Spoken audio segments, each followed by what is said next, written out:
May sinasabi po dito, no? Si Secretary Gibo Teodoro, mga kababayan. Siyempre, lahat ng sasabihin ni Gibo Teodoro, mga kababayan, alam din ng Pangulo natin yan. Kumbaga, ipinapaalam niya, mahal na presidente, ganito ang plano ko, ganito, ganyan, ganyan. Tapos, siyempre, mga kababayan, mayroon din pong, kumbaga, ano tawag doon?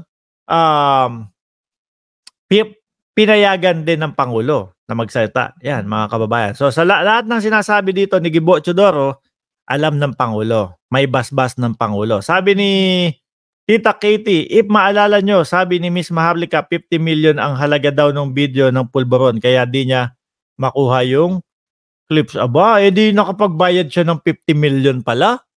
May pambayad naman pala si Maharlika ng 50 million kung ganun dahil nasa kanya na yung video. Malalaman natin yan. Biruin mo hindi pala dapat matakot si Maharlika, no? Doon sa 4 million. Bumabayad pala ng 50 million itong si Maharlika para doon. Bumabayad pala ng 50 million. Mayaman naman pala. No, kaya pala tinatawag tayo mga dugyot. Anyway, mga kababayan, eto, panigurado po ako, mas lalong mamahalin ng kakamping, no?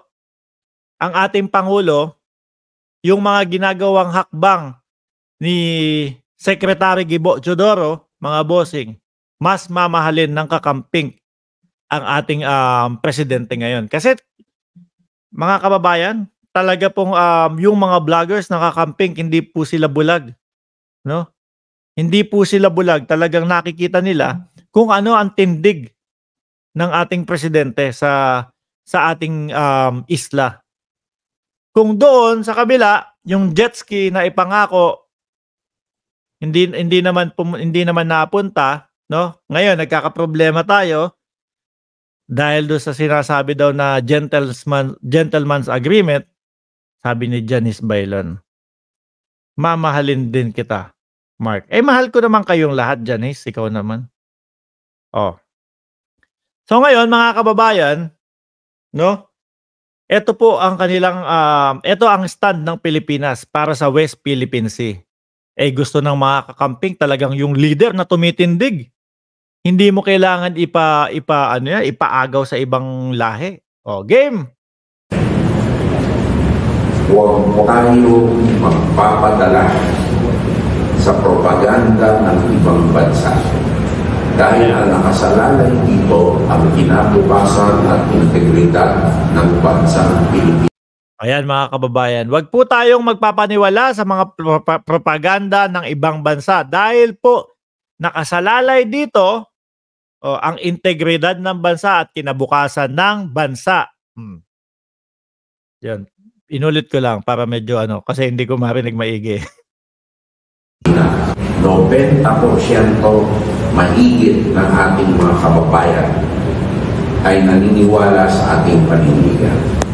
Kami, 90%, no? Paano kang hindi maniniwala sa paninindigan? Nung nakalimutan ko lang kung ilang taon na yun, naipanalo na natin yan ayaw lang rumespeto ng China tuloy. Ay hindi magpapasuko ng ating mga kababayan sa panganib. Correct! Tama po. Kasi ang ginagawa nitong mga DDS, mga bossing, sige nga, kung ready kayo na makipaglaban sa China, sige nga, dapat kayo mauna. Hindi po gagawin ng ating hindi po hahayaan ng ating gobyerno na mangyari yon, no? Na mapasama tayo, na may mangyaring masama sa atin. Kumbaga hindi hahakbang ang gobyerno natin, mga kababayan, nang mapapasama tayo. Hindi. Kaya lang, ngunit, ang panganib ay lumalapit sa atin. Ang panganib ang lumalapit sa atin. Yung pambubuli po ng China, mga kababayan. So anong gagawin natin? Hindi naman tayo nang bubuyo dito Paano natin challenge ang kanilang bottom line? Sila nga ang pumapasok dito sa teritoryo natin Ano bang bottom line nyo? Iyan na naman, yung bottom line na yan, walang bansa sa buong mundo, ni isa ang naniniwala dyan. Ayun, mga kababayan. So, sa madaling salita, to cut the story short, naalala ko na naman si Colonel Bosita. Madalas niya sa akin, pag nagkukwento yun, yan, to cut the story short. Ganon. No? Ito po yung gustong-gusto ng mga kakamping. Hindi lang po kakamping, no? Yung mga, kumbaga tayong lahat mga kababayan, mga loyalista, mga, ano tawag ito, mga sumusuporta sa gobyerno ng Pilipinas, ito yung gusto natin. Tumitindig talaga, lumalaban. Hindi yung, ganito, sabi ng China, hindi na daw pwede makapagpapasok ng mga malalaking ganyan. Sige, maliit tayong bansa Kaya, sundin na lang natin. Kaysa mapaano tayo. Hindi. Mismong panganib ang lumalapit sa atin kaya ginagawan ng paraan ng ating presidente at hindi inaatrasan Hindi inaatrasan at hindi hinahayaan ng ating gobyerno, mga kababayan, na tayo ay mapasama. Kaya wag kayong maniniwala din doon sa mga vlogger na, sige nga ikaw matapang ka, sige lumabang ka sa China.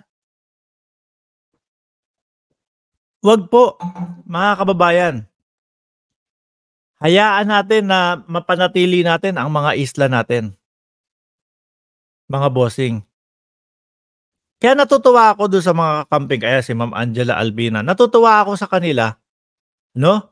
After election, siguro mga 2-3 linggo lang yung lumipas ng pakikipag-asaran pa after election. Pero after nun, straight to the point sila. Tahimik, shutdown. Kaya nga po isang beses sa isang vlog natin, nasabi ko, parang mas worse ngayon si Senator Amy Marcos kesa kay Attorney Leni Robredo. Si Attorney Leni Robredo kumbaga tapos ng eleksyon, talo na, wala na. Narinig natin siya 1-2 linggo. After nun, wala na. No, mga kakamping din, ganun din po mga kababayan.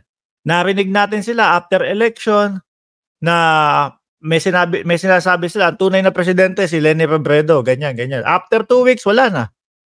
Ngayon, habang tumatagal ang panahon, nare-realize nila mga bossing, na okay yung Pangulo. Yun po yung mga tamang citizen ng Pilipinas. Yun po yung mga tamang mamamayan ng isang bansa. No? Sa election, okay, sige, bardagulan tayo. Pero, nakita namin yung presidente mo si Bongbong Marcos. Talagang tinitindigan niya ang West Philippine Sea. Talagang sasabihin niya na hindi ko ino-honor yung gentleman's agreement na yan. Yung PBBM nyo, gumagana yung kontra-droga pero wala kaming naririnig na patayan lagi.